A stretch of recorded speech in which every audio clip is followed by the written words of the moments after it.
crawlers.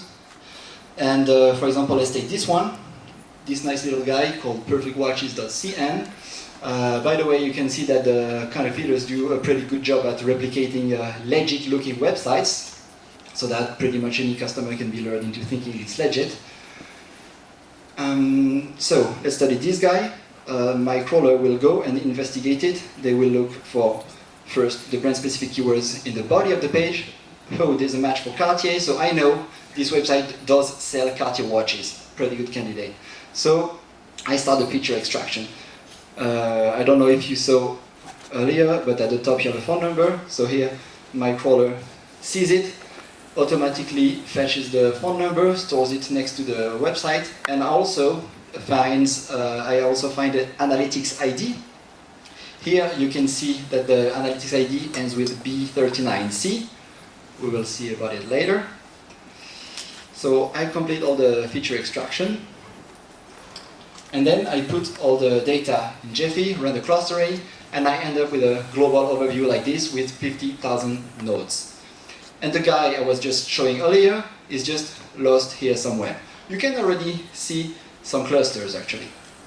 But if I zoom in a little bit towards my guy, I find a connected component, so it's let's say an independent subgraph, and it's clearly a single organization. It's one organization administrating dozens of counterfeiting websites. You can clearly see the organization here. The pink dots are the websites, the other ones are the features. And so if I zoom in a little bit more, we find our guy here. And you see that if I was to take down perfectwatches.cn, the next day, the counterfeiter would put online watchesinc.cn, for example. So it would be useless. So what I want to do is target the center.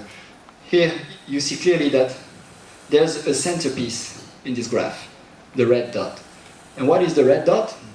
It's the analytics ID ending with B39C that we saw earlier. It's because the guy administrating the dozens of websites is using the same analytics ID for all his websites.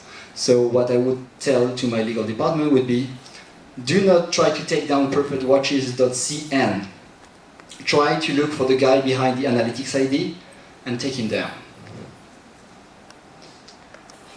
Okay, so that was a use case on luxury watches. We also try to apply the same methodology to different kinds of businesses. Here it's for narcotics. So I will not go through the whole process, you got it now. But cannabis was a very interesting domain because it's trickier because depending on where you live, selling cannabis can be legal or illegal. So it's much more trickier to distinguish the false positives and the true positives.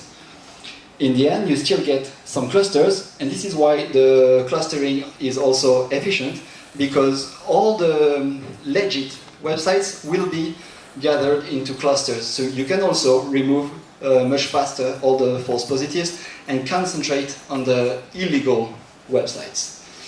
And because I have this traffic estimator, I also know which websites probably sell the more marijuana on the web.